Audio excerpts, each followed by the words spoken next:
How to find Internet Labs settings on Samsung Internet Browser. Hello guys, in today's video I'm gonna show you how to find Internet Labs settings on Samsung Internet Browser. First, open the browser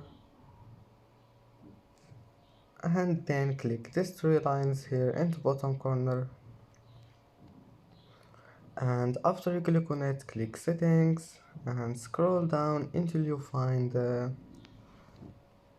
this one, labs. Click on it, and as you see here you can manage Internet Labs, and just manage anything you want here and go back. It will be saved. And that's it for today's video. If you like this video, don't forget like and subscribe, and thank you for watching this video until the end, and see you in the next video.